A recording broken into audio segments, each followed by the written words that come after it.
किसी ने सही कहा है कि केमिस्ट्री बड़ी बेवफा है, रात को पढ़ो और सुबह को सपा है। ये बात बिल्कुल ठीक है, क्योंकि जो टॉपिक आज आप पढ़ते हो वो टॉपिक 2 या 3 दिन में भूल जाओगे।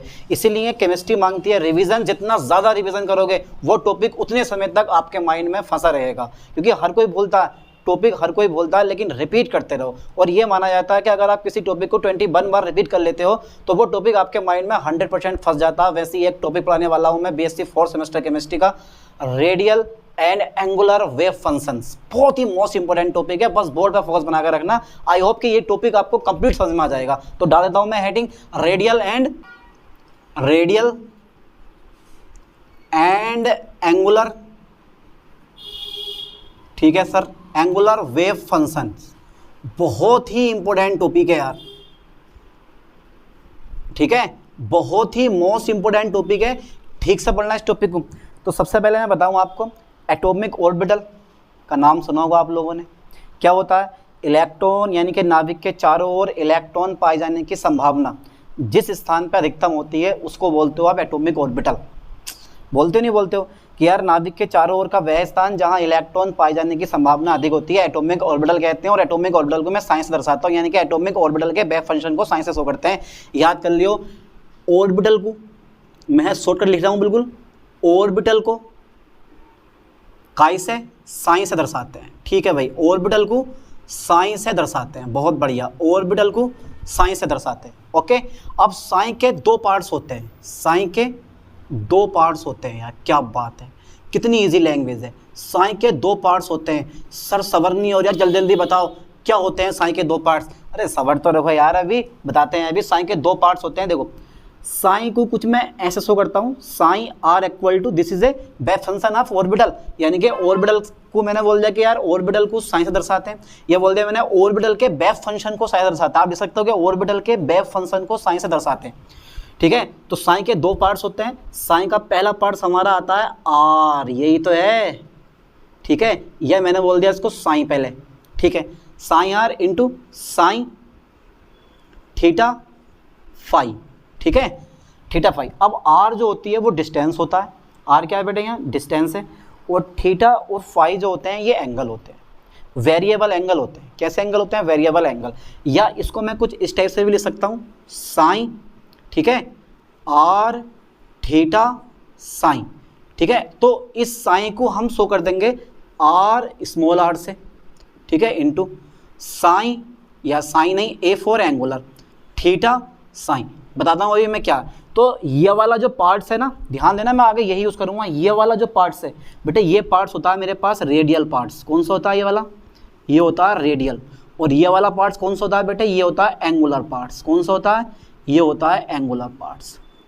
ध्यान देना है, this is a radial parts और this is a angular parts. बड़ा इजी टॉपिक है। आई होप कि ये टॉपिक कंप्लीट आपके माइंड में फंस जाएगा। ठीक है, तो ऑर्बिटल को मैं साइन से दर्शाता हूँ। सही है सर। साइन के 2 पार्ट्स होते हैं, psi are equal to psi are into sign theta into phi. इसको बोलते हैं फाई। क्या बोलते हैं इसको हम? फाई।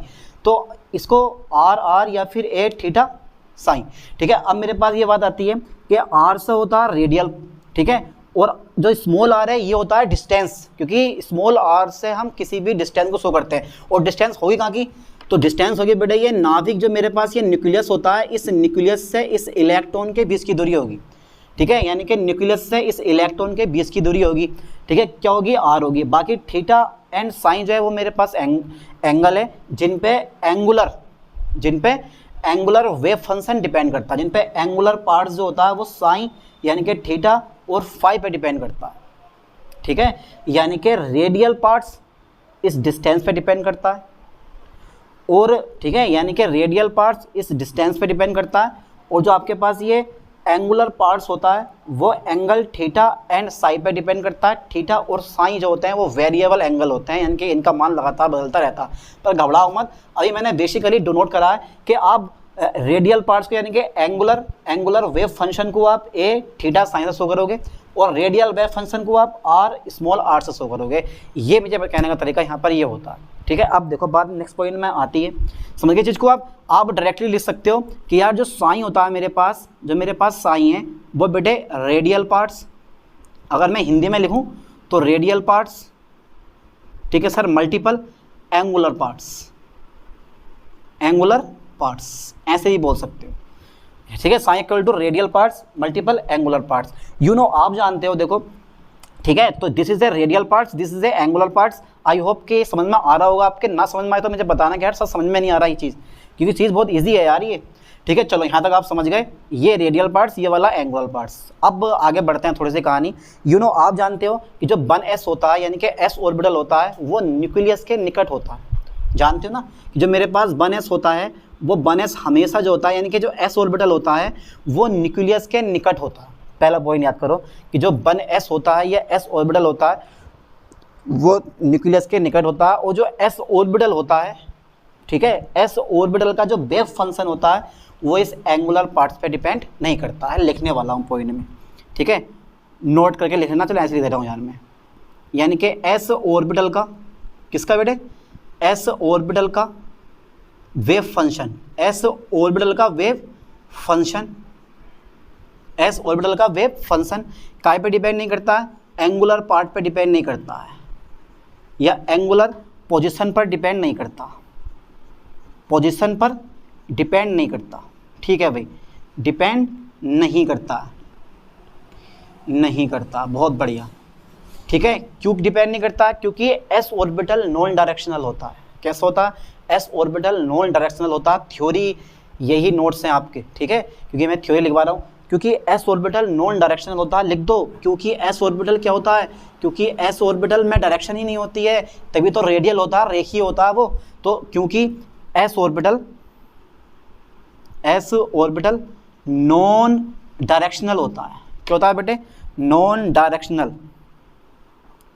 नॉन डायरेक्शनल होता है, इसमें दिशा नहीं होती, ठीक है। सिमेट्रिकल, इसमें ये होता है कैसे, ये सिमेट्रिकल स्फेरिकल होते हैं, कहने का मतलब ये है कि सममितीय गोलाकार होते हैं, इनकी जो शेप होती है वो गोलाकार होती है, पर होती कैसी है, सिमेट्रिकल होती है। ये लाइन में मैं लिख दे रहा हूँ क्योंकि ये लाइन काम में आएंगी यार आगे अभी, ठीक है, ध्यान देना, ये लाइन आपके काम में आने वाली हैं।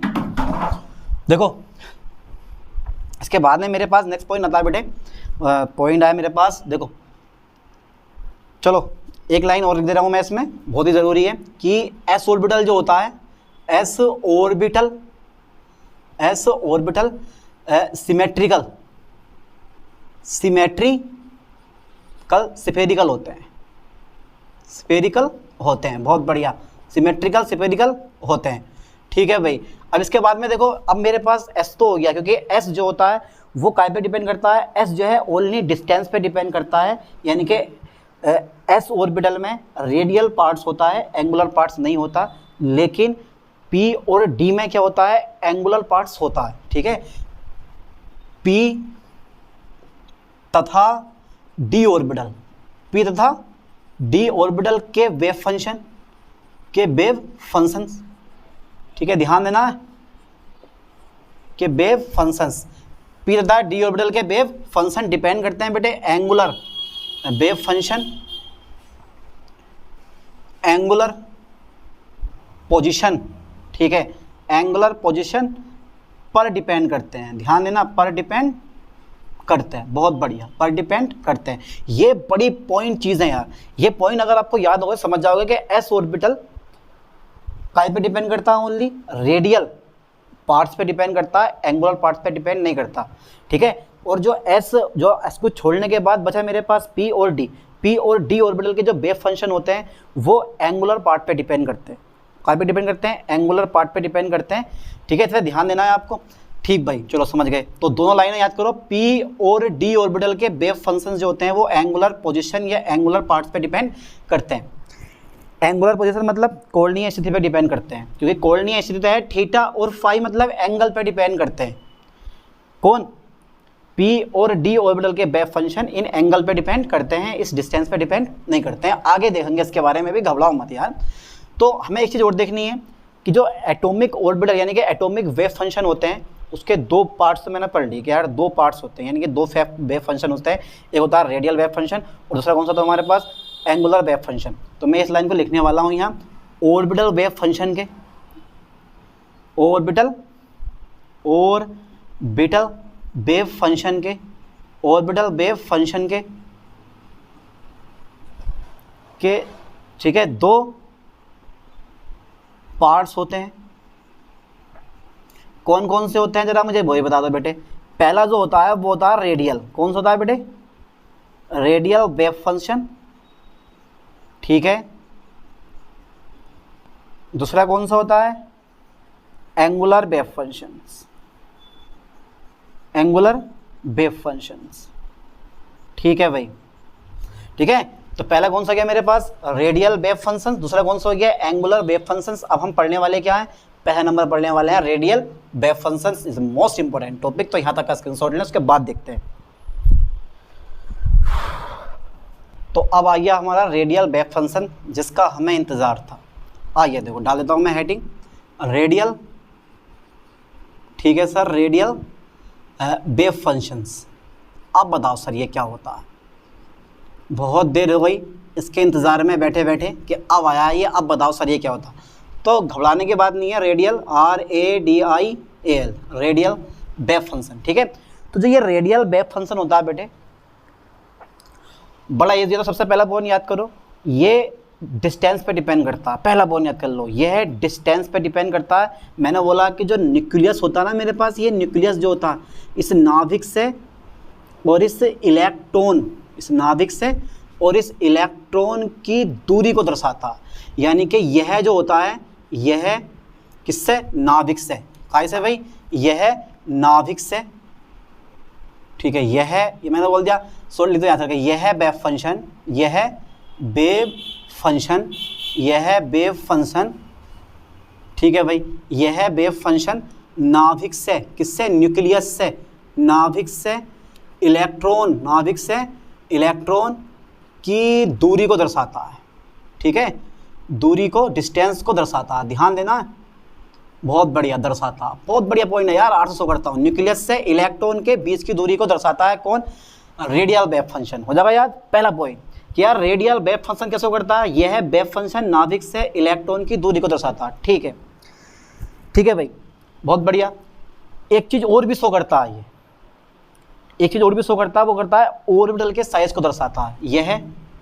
यह ऑर्बिटल के साइज को शो करता है, ऑर्बिटल के साइज को, काय को, ऑर्बिटल के साइज को दर्शाता है। देखो हर एक पॉइंट समझो यार, दर्शाता है, ये ऑर्बिटल के साइज को दर्शाता है कि ऑर्बिटल कितना बड़ा है, छोटा है या बड़ा। तो सिंपल सी बात दर्शाएगा, जब डिस्टेंस शो कर रहा है तो ऑर्बिटल में इलेक्ट्रॉन होते हैं, तो उस ऑर्बिटल के साइज को दर्शाएगा कि ऑर्बिटल कितना बड़ा होगा, इलेक्ट्रॉन कहाँ होगा, ठीक है। नहीं, ध्यान देना, यह वेव फंक्शन नाभिक से इलेक्ट्रॉन की दूरी को दर्शाता, यह ऑर्बिटल के साइज को दर्शाता, ठीक है भाई। नेक्स्ट पॉइंट मेरे पास क्या आता है, नेक्स्ट पॉइंट मेरे पास ये आता है,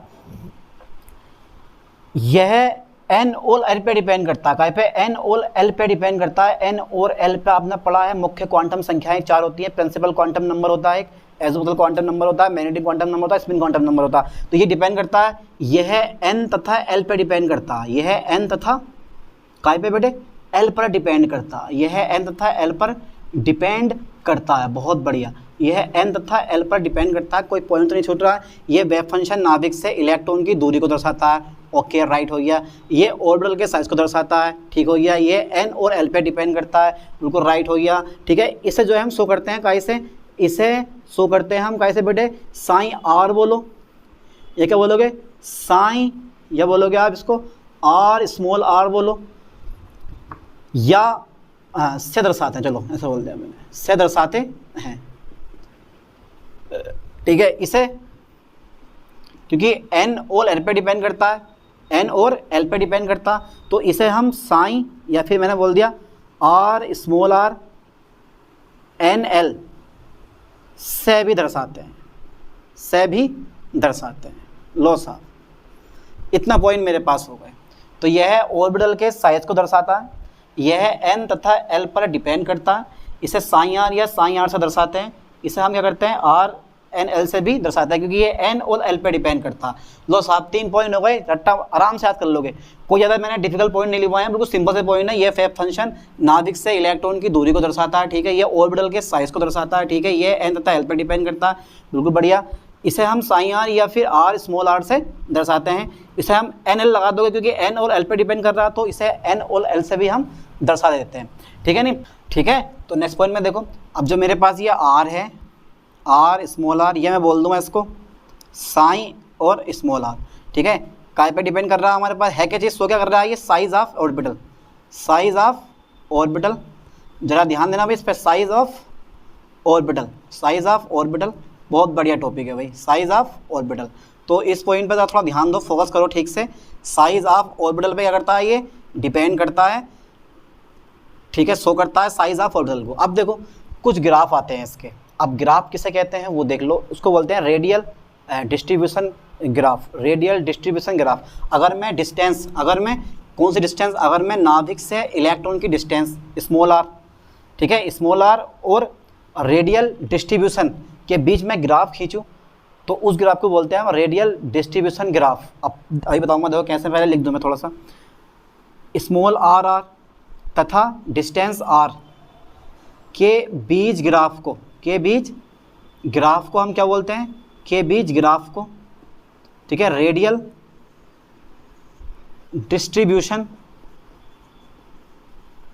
रेडियल डिस्ट्रीब्यूशन ग्राफ कहते हैं, ग्राफ कहते हैं। एक खास बात और, इस साई आर या फिर कैपिटल आर स्मॉल आर को, यानी कि इस जो मेरे पास रेडियल वेव फंक्शंस है, इसको हम रेडियल डिस्ट्रीब्यूशन भी कहते हैं। ध्यान देना, इसको हम रेडियल डिस्ट्रीब्यूशन भी कहते हैं। दूरी पे डिपेंड करता है, ओनली क्या पे डिपेंड करता है, डिस्टेंस पे डिपेंड करता है। तो आर, स्मॉल आर तथा स्मॉल आर के बीच ग्राफ को हम क्या बोलते हैं, रेडियल डिस्ट्रीब्यूशन ग्राफ कहते हैं। अब देखो यार ये ग्राफ कैसे बनेगा, तो मैं किसके लिए बनाऊं, फॉर 1s के लिए। पहला बनाते हैं 1s, फिर 2s, फिर 2p, फिर 3s, 3p, 3d, इन 5 के लिए ग्राफ बनाएंगे, डरना मत, ग्राफ इजी होते हैं। देखो पहला ग्राफ मैं बता रहा हूँ मेरे दोस्त, सर ठीक है सर, देखो 4 1s, पहला नंबर है मेरे पास 4 1s, ठीक है सर, 1s के लिए बनाओ ज़रा, 4 फर्स्ट s, ठीक है, ध्यान देना 4 1s। यार 1s के लिए ग्राफ कैसा आएगा वो चेक कर लेते हैं हम एक बार।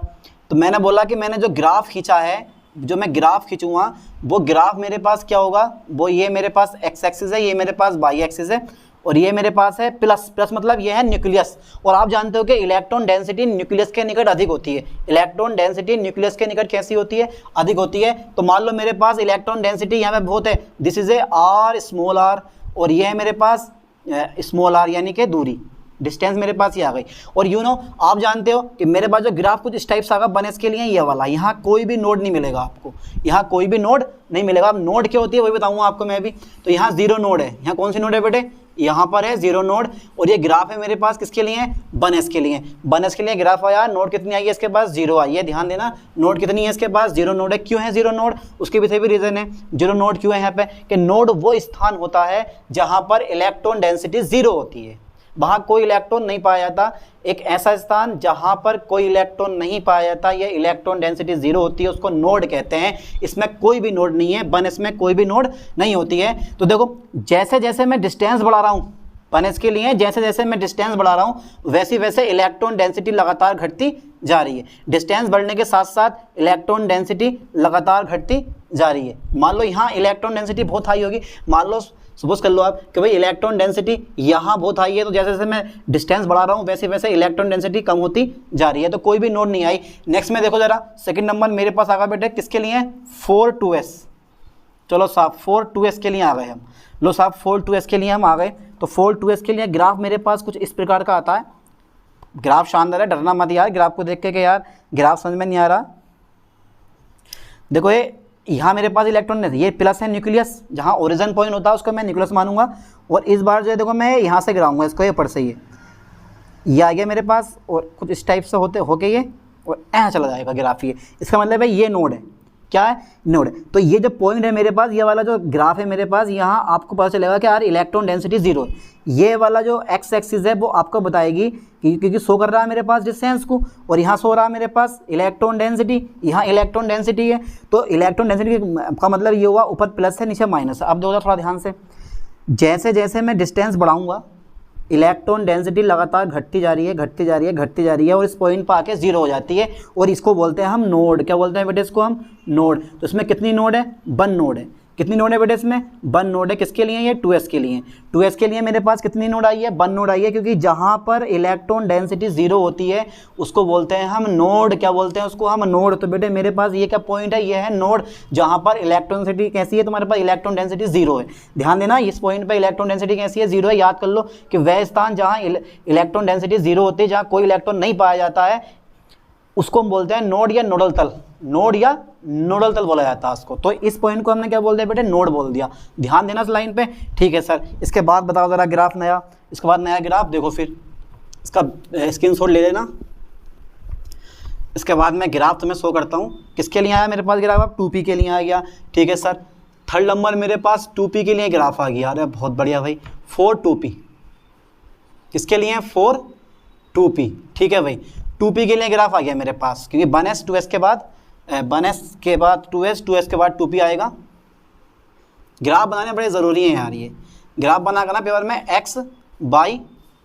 अब 2p के लिए जो ग्राफ आता है मेरे पास वो आता है कुछ इस टाइप का, देखो ये क्या यहाँ कोई नोड होगी, क्योंकि x एक्सिस को ये ग्राफ हमारा काटा ही नहीं है, तो यहाँ पे कोई भी नोड नहीं होगी, यहाँ पे कोई भी नोड नहीं होगी। तो ठीक है, तो ये मेरे पास नाभिक मान लो प्लस, और ये डिस्टेंस r है मेरे पास इधर को, और ये है मेरे पास r स्मॉल r, तो यहाँ कोई नोड नहीं है। तो 2p के लिए जो ग्राफ आएगा मेरे पास, उसके लिए कितनी नोड आएंगे बेटे, 0 नोड आएंगे। यानी कि ऐसा कोई पॉइंट नहीं आएगा जहाँ पर इलेक्ट्रॉन डेंसिटी 0 हो जाएगी, कोई पॉइंट नहीं आएगा ऐसा 2p के लिए। अब फोर्थ नंबर मेरे पास आता है 4, किसके लिए, ये तो 2p के लिए था। अब 4 मेरे पास आता है 3s के लिए, किसके लिए आता है बेटे, 3s के लिए आता है। अब 4 3s के लिए मेरे पास आएगा, देखो ज़्यादा नहीं बता रहा हूँ मैं, 3s के लिए है, तो 2s के लिए कुछ इस टाइप का है, 2s के लिए कुछ इस टाइप का है। तो अंदाज़ा लगा लो 3s के लिए कैसा होगा। कुछ नहीं करना है हमें, this is a x, this is a y, और यहाँ से थोड़ा सा बढ़ाओ और ऐसा करके ग्राफ को और थोड़ा सा आगे तक ले जाओ। लो ये आ गया x। कितने नोड हो गए, 1 नोड 2 नोड। 3s के लिए कितने नोड आ गए मेरे पास, 2 नोड आ गए, यानी कि 2 नोड्स हो गए यहाँ पे मेरे पास, 2 नोड। 2 स्थान ऐसे होंगे जहाँ इलेक्ट्रॉन डेंसिटी 0 हो जाएगी। तो ये आया मेरे पास 3s के लिए, लगा लो हिसाब। तो ये मेरे पास प्लस होगा, ये मेरे पास क्या प्लस है, तो ये भी मेरे पास प्लस है, ये भी मेरे पास क्या, ये ऊपर की ओर प्लस नीचे की ओर माइनस। तो 2 नोट्स आ गए मेरे पास, किसके लिए आए, 3s के लिए। ग्राफ शो कर दो r, और ये है मेरे पास किसके लिए, ये आ गया बेटे मेरे लिए, ये r के लिए आया है, ठीक है। और यहाँ पे है कैपिटल R स्मॉल r, किसके लिए आ गया, 3s के लिए हो गया। अब 3p के लिए और 3d के लिए और शो कर दे रहे हैं हम, 3p के लिए और 3d के लिए और ग्राफ शो कर दे रहे हैं। तब तक आप यहाँ तक का स्क्रीनशॉट ले लो। अब आइए 3s के लिए, मज़ा आ रहा है ना थोड़ा बहुत, ठीक है। 3s के लिए, अब 3s के बाद क्या आता है, 3s के बाद आता है 3p, उसका ग्राफ और देख ले रहे हैं। चलो लो साहब, चलो 5वां नंबर मेरे पास आ गया 4 3p। अरे इजी है, डरो मत यार, तुम तो घबरा रहे हो उसे देख देख के। क्या इसमें कैसे ग्राफ हार्ड हो रहे हैं, ये तो रटके पे बनाइए होगा पेपर में यार आप, और इन्हीं ग्राफ के नंबर हैं आपके, थ्योरी कोई नहीं पढ़ने वाला है आपकी, यही ग्राफ के नंबर है आपके। प्लस आ गया मेरे पास, ठीक है, न्यूक्लियस है, ठीक है भाई। तो मेरे पास जो ग्राफ बना था वो कुछ इस टाइप का था, पहले p वाला यानी कि 2p वाला ग्राफ कुछ इस टाइप का था, बस इसको नीचे लेके और ऐसे कर देना है ये, ठीक है। ये x एक्सिस, ये y एक्सिस, ठीक है। ये प्लस हो गया, ये मेरे पास माइनस हो गया। एक नोड है किसके लिए बेटे, 3p के लिए। कितनी नोड आ गई मेरे पास, एक नोड आ गई। कितनी नोड आ गई मेरे पास, 1 नोड। कितनी नोड हो गई बेटे मेरे पास, 1 नोड हो गई। बन गया बस ग्राफ, यहाँ पे शो कर दो डिस्टेंस r। फिर एक मेरे पास जो छठा नंबर आता है वो 4 3d आया था, 4 3d, क्योंकि यार ये समझना बड़ा ज़रूरी है। जब तक ये नहीं समझोगे तब तक कैसे करोगे इस चीज़ को यार। तो 4 3d, चलो साहब 4 3d। तो 3d के लिए मेरे पास जो ग्राफ आता है बेटे कुछ इस टाइप का होगा। ये जैसे 2p का होता है ना, वो सेम टू सेम वही ग्राफ होता है, 2p के ग्राफ जैसा एकदम। ये 2p के ग्राफ जैसा होता है, प्लस ऊपर की ओर। तो ये मेरे पास कौन सा आ गया, x एक्सिस, ये y एक्सिस, ये स्मॉल r इधर को पड़ेगा, और कैपिटल R स्मॉल r, ठीक है। नहीं, इनके पीछे मैंने ग्राफ खींच दिया। तो इलेक्ट्रॉन डेंसिटी देखो, पहले 0 से अधिकतम, अधिकतम यहाँ मैक्सिमम हो गई, मैक्सिमम में फिर 0 हो गई तुम्हारे पास। तो यार समझ जाओगे, ज़्यादा हार्ड ना, इजी पॉइंट है। कोई नोड नहीं है तो लिख दो 0 नोड, कोई नोड नहीं है तो 0 नोड है इसमें, ठीक है। किसके लिए आया बेटे मेरे पास, ये 3d के लिए आया, ठीक है। बस बन गया हमारा ग्राफ। इसको मैं कर देता हूँ इरेज, स्क्रीनशॉट ले लेना इसका। चलो साहब, अब आता है तुम्हारे पास पूरा फाइनल हो गया। हाँ, एक चीज़ हो रही है, देखो नोड और लिखवा दूँ तुम्हें मैं कि रेडियल नोड क्या होती है। तो मैं यहाँ पे डाल देता हूँ हेडिंग रेडियल नोड, ये भी चलो करवा दे रहा हूँ यार, रेडियल नोड। कभी कहो सर ने यार ये रेडियल नोड ना करवाई, तो नोड क्या स्थान है, वह स्थान जहाँ इलेक्ट्रॉन डेंसिटी 0 होती है उसे हम नोड बोलते हैं। वह स्थान जहाँ इलेक्ट्रॉन डेंसिटी कितनी होती है बेटे, जहाँ इलेक्ट्रॉन डेंसिटी 0 होती है, 0 होती है, क्या कहलाता है आपका, रेडियल नोड कहलाता है। रेडियल नोड कहलाता है, जहाँ इलेक्ट्रॉन डेंसिटी 0 होती है, रेडियल नोड कहलाता है। बहुत बढ़िया। वह स्थान जहां इलेक्ट्रॉन डेंसिटी 0 होती है रेडियल नोड कहलाता है। अब बेटे ये रेडियल नोड जब 0 हो गई तो ध्यान देना, मैं लिखवा दे रहा हूं यहाँ पे कि number of spherical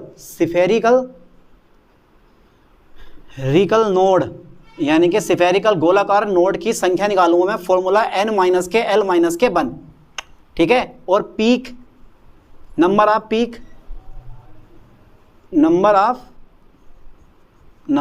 peak are equal to n minus के l, ठीक है। तो नंबर ऑफ पीक यानी कि शिखर की संख्या कितनी होगी मेरे पास, n माइनस l होगी।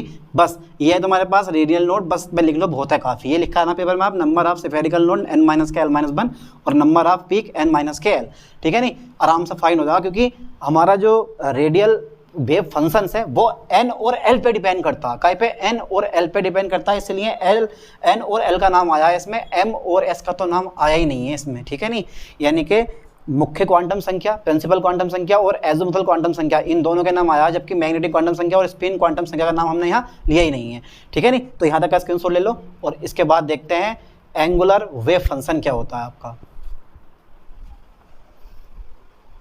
अब क्या टॉपिक आ गया हमारा, एंगुलर वेव फंक्शंस। घबराओ मत यार, बहुत लंबा टॉपिक ना है, बस होने वाला है। देखो फाइनल क्या टॉपिक है मेरे पास, एंगुलर, ठीक है sir, angular wave functions. Topic तो बड़ा शानदार है यार, एंगुलर वेव फंक्शन। चलो साहब ये बता दो कि ये होता क्या। तो पहला पॉइंट तो यह है कि एंगुलर वेव फंक्शन यानी कि यह वेव फंक्शन डिस्टेंस पे डिपेंड नहीं करता। ये काय पे डिपेंड करता है, थीटा और फाई एंगल पे डिपेंड करता है, डिस्टेंस पे डिपेंड नहीं करता। यानी कि जो भी चीज़ है घूमने वाली होगी। तो मैं यहाँ लिख रहा हूँ कि यह वेव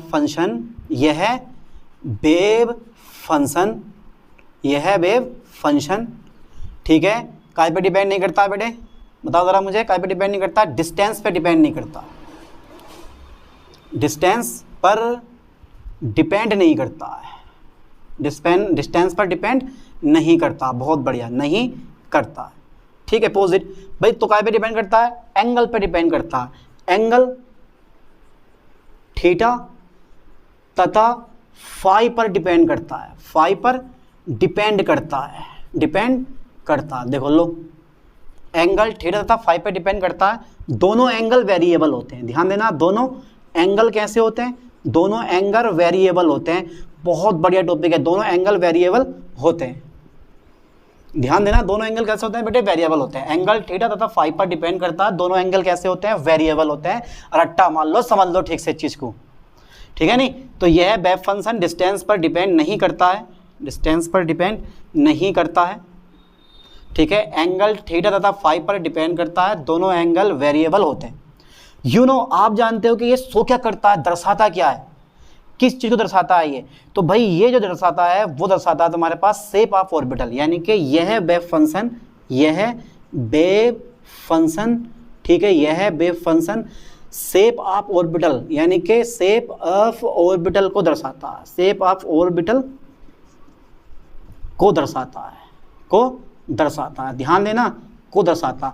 इसे मैं शो करता हूँ, देखो इसे शो करता हूँ मैं साइन, या तो बोल दोगे आप साइन थीटा फाई से, या शो कर दोगे इसको आप एंगुलर थीटा यानी कि एंगुलर थीटा फाई से दर्शाते हैं। एक खास बात मेरे दोस्त, इसमें खास बात मेरे दोस्त ये आती है, क्या खास बात आती है इसमें एंगुलर वेव फंक्शन में, कि ये जो वेव फंक्शन होता है वो m और l पे डिपेंड करता है, जबकि रेडियल वेव फंक्शन जो था वो काय पे डिपेंड कर रहा था, हमारे पास n और l पे डिपेंड करता है रेडियल वेव फंक्शन, और ये काय पे डिपेंड कर रहा है, हमें साफ साफ दिख रहा होगा, बिल्कुल एंगल पे डिपेंड तो करता है, लेकिन इसके साथ साथ में ये m मैग्नेटिक क्वांटम नंबर और l एज़ोमुथल क्वांटम नंबर दोनों पे डिपेंड करता है। यानी कि यह m मैग्नेटिक क्वांटम नंबर तथा l एज़ोमुथल क्वांटम नंबर पर डिपेंड करता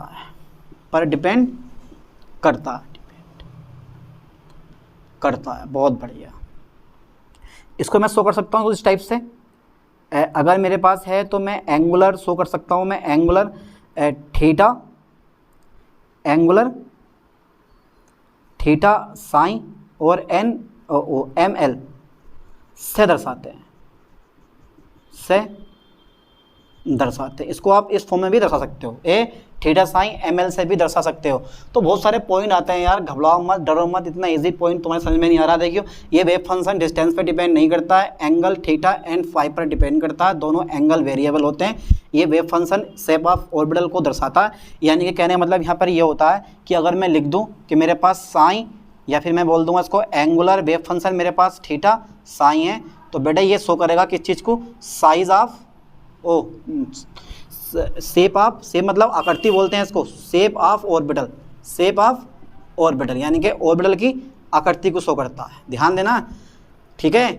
शेप ऑफ ऑर्बिटल यानी कि आकृति को शो करता। तो बहुत सारे पॉइंट यार ऐसे आ जाते हैं जिनको समझने के लिए बड़ा बढ़िया पॉइंट लगाना पड़ता है हमें, तो समझो यार इस चीज़ को, ठीक है नहीं।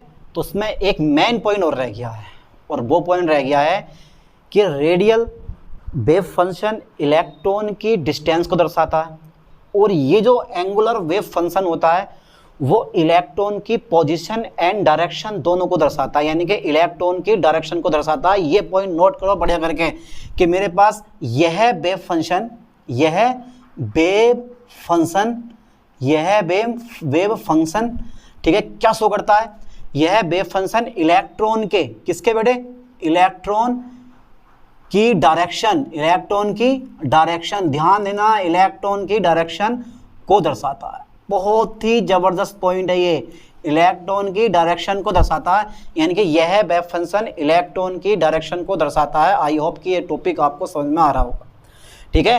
एंगुलर वेव फंक्शन किस काम में आता है, एंगुलर वेव फंक्शन इलेक्ट्रॉन की डायरेक्शन को दर्शाने के काम में आता है, ठीक है नहीं। तो मैंने लिख दिया कि ये वेव फंक्शन इलेक्ट्रॉन की डायरेक्शन को दर्शाता है, बहुत ही जबरदस्त पॉइंट है। अब देखो एंगुलर वेव फंक्शन से संबंधित कुछ आकृतियां निम्न प्रकार हैं। अब ये आकृति कैसी होती हैं, देखो आकृतियां निम्नलिखित होती हैं। तो ऑर्बिटल की आकृति, ऑर्बिटल की एंगुलर वेव फंक्शन, एंगुलर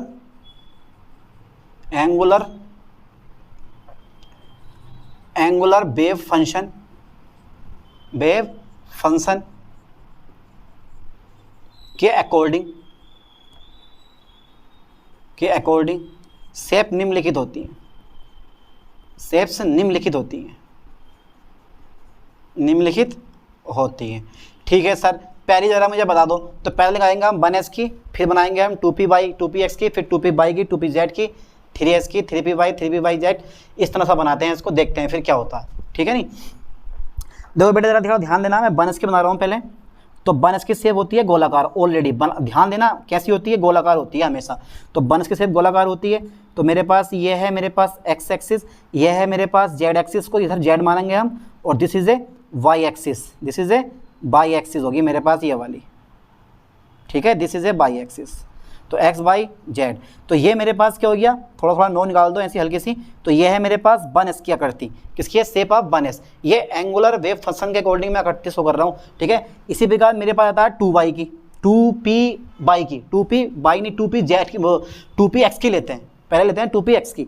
चलो 2px की लेने से पहले आकृति यहाँ तक का स्क्रीनशॉट ले लो, ठीक है, और मैं इसको कर देता हूँ इरेज, क्योंकि अब इसका हमारे पास कोई काम नहीं रहा। चलो साहब मैंने इसको इरेज कर दिया, यहाँ तक समझ में आ गया होगा कितना इजी पॉइंट है। देखो अब फिर मैं पकड़ता हूँ इस पॉइंट को, ठीक है। देखो आकृतियाँ बिल्कुल इजी हैं, आराम से बना लोगे आप।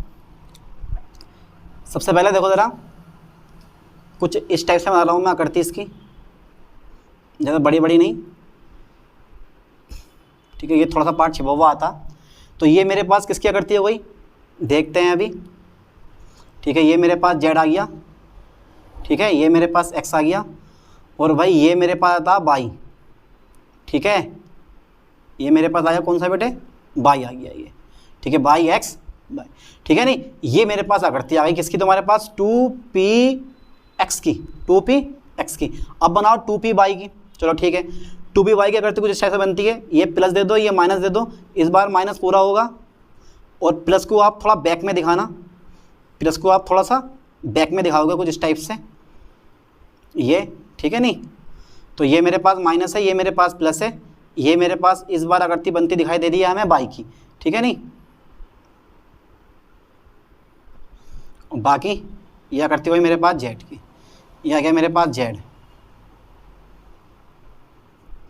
ठीक है नहीं, तो ये मेरे पास जेड हो गया और ये मेरे पास हो गया बेटे बाई और ये मेरे पास हो गया एक्स। आराम से बना लो, कोई दिक्कत नहीं है। आ गई 2p बाई की, ऐसी 2p जेड की बना लो। 2p जेड की बिल्कुल खड़ी आकृति बनेगी जिस टाइप से ये, ठीक है। ये मेरे पास x आ गया, ये मेरे पास z आ गया, x आ गया और ये आ गया मेरे पास कौन सा बेटे y आ गया, ठीक है नहीं। ये मेरे पास क्या y आ गया ये, ठीक।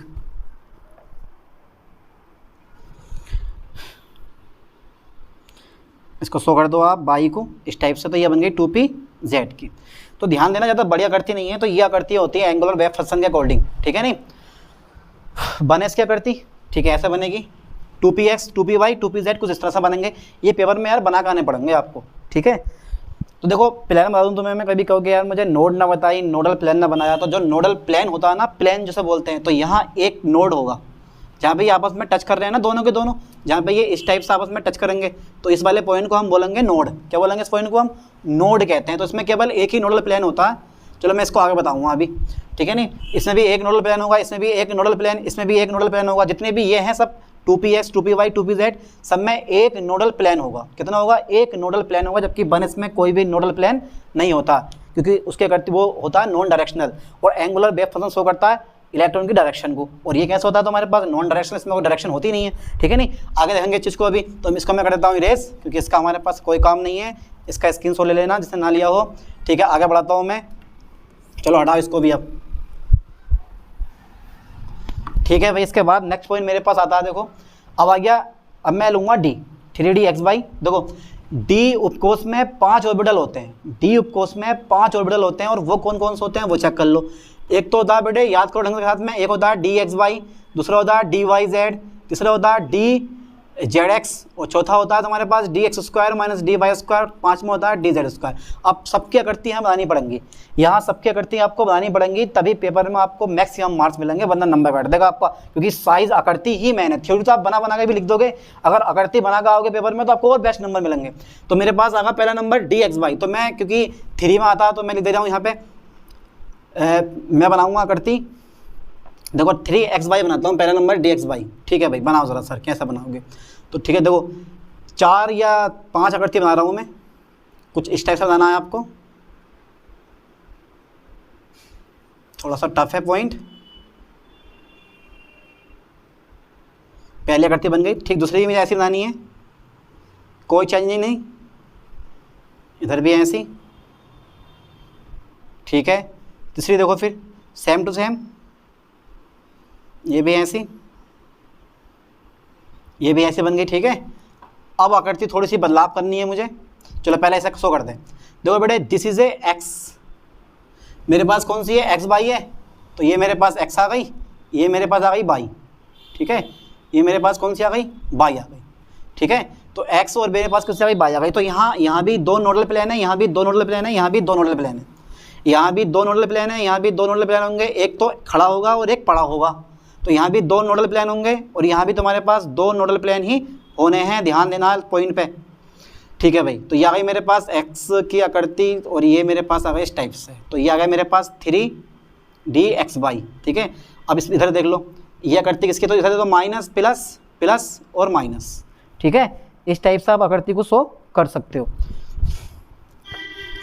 ठीक है भाई। ऐसे इधर माइनस माइनस प्लस प्लस। अब देखो जो मेरे पास आकृति आ गई कौन सी वाली है? मेरे पास 3DYZ आ गई, 3DYZ। तो ये मेरे पास आ गया बाई, ये मेरे पास Z आ गया। इस बार मेरे पास ये वाला कौन सा आ गया बेटा? बाई आ गया, ठीक है। तो ये आकृति मेरे पास बड़ी आसानी से हो जाएगी। बढ़ा दो, आगे पीछे कर दो, ठीक है। ये 3D में ऐसे ये वाले बना दो 3ZX। तो इस बार मेरे पास ये x हो जाएगा। चलो यार इसको Z कर दो, फिर ZX तो पहले, फिर इसको x कर दिया है मैंने, ठीक है। कुछ इस टाइप से ये मेरे पास आकृति बन जाएगी, माइनस माइनस प्लस प्लस, बहुत बढ़िया, ठीक है। तो तीनों की तीनों ही मेरे पास, ये आ गया तुम्हारे पास 3DZX, आ गई तीनों की तीनों आकृति। अब इसके बाद में जो 2 आकृति और बची तुम्हारे पास DX² - Y² की, तो कुछ इस टाइप से बनानी है। देखो कैसे बनाऊं, ठीक है, ऐसा करके।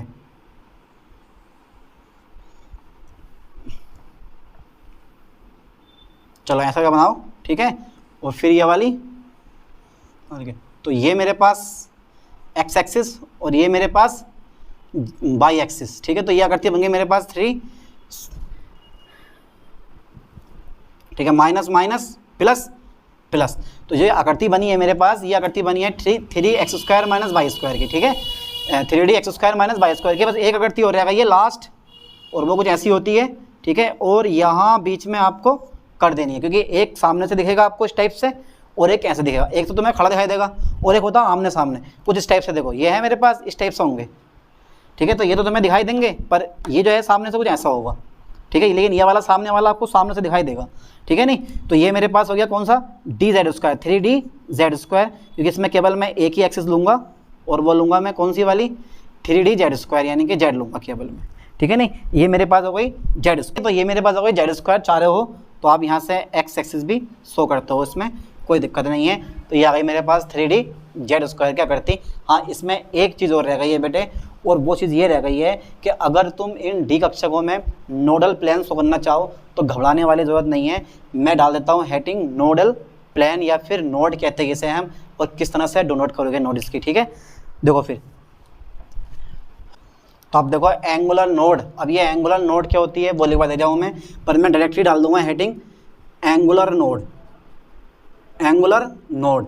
तो बेटा घबराना नहीं है इसे देख के यार एंगुलर नोड बड़ा डिफिकल्ट पॉइंट होगा। वही होती है कि वह स्थान जहाँ इलेक्ट्रॉन डेंसिटी 0 होती है एंगुलर नोड कहलाती है, और मैं निकालूंगा एंगुलर नोड की संख्या, number of angular node, number of, ठीक है, number of angular node, number of angular node. ये नंबर ऑफ एंगुलर नोड होता है एल के बराबर, किसके बराबर होता है, एल के बराबर होता है। फॉर एग्जांपल अगर मैं लूँ तो सिंपल सी बात है, पी के लिए कल मैंने बताया था आपको, पी के लिए एल का मान 1 होता है, पी के लिए एल का मान 1 होता है, और डी का मान, यानी कि याद करो ठीक से, देखो एस पी डी एफ, इसके लिए तो एल का मान 0 होता है, ठीक है, पी के लिए 1 होता है, डी के लिए 2 होता है, एफ के लिए 3 होता है, ठीक है। तो सिंपल सी बात है, मेरे पास पी होगा तो उसके लिए एल का मान 1 होगा, यानी कि नंबर ऑफ एंगुलर नोड कितनी होगी, 1 होगी। अगर डी होगा तो नंबर ऑफ एंगुलर नोड कितनी होगी तुम्हारे पास, 2 जाएगी। एफ होगा तो नंबर ऑफ एंगुलर नोड कितनी होती है तुम्हारे पास, 3 हो जाएगी। सिंपल सी बात है। तो जितने भी मेरे पास 2p आए हैं, 2p यानी कि ऑल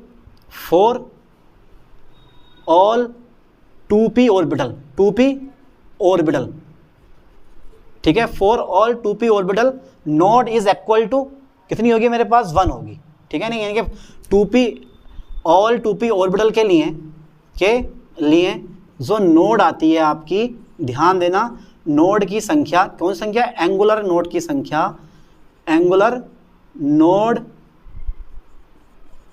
की संख्या मेरे पास कितनी होगी बेटे, 2 होगी। कितनी होगी, 2 नहीं होगी, कितनी होगी, 1 होगी। बहुत बढ़िया, क्योंकि एल के बराबर होती है ना, 1 होगी। ऐसी पॉइंट मेरे पास, तो angular number of angular node, number of angular node बराबर एल। तो ऑल 2p ऑर्बिटल के लिए एंगुलर नोड की संख्या कितनी होगी, 1 होगी। और अगर मैं बात करूँगा किसके लिए, 3d ऑर्बिटल के लिए, 3d ऑर्बिटल के लिए नंबर ऑफ नोड कितना जाएगा तुम्हारे पास, number of angular node, number of angular node कितनी होगी जरा मुझे बताना बेटे, 2 होगी, 2 होती है। कितनी होती है, 2 होती है, ठीक है। तो मैंने बताया तुम्हें कि अगर मेरे पास 2p है, 2pxy, 2pyz, 2pz है, सबके लिए नंबर ऑफ नोड कितनी आएगी तुम्हारे पास, 1 आएगी, क्योंकि नंबर ऑफ एंगुलर नोड किसके बराबर होती है, एल के बराबर होती है। एस के लिए 0 आएगी, पी के लिए 1, डी के लिए 2, एफ के लिए 3। तो जितने भी px, py, pz लिए हैं, सबके लिए नोड कितनी होगी तुम्हारे पास, 1 होगी, डी के लिए 2 होगी, एफ के लिए 3 होगी। आई होप कि ये टॉपिक आपको समझ में आ गया होगा। अब मिलते हैं ऐसे नई टॉपिक के साथ नई वीडियो में। थैंक्स।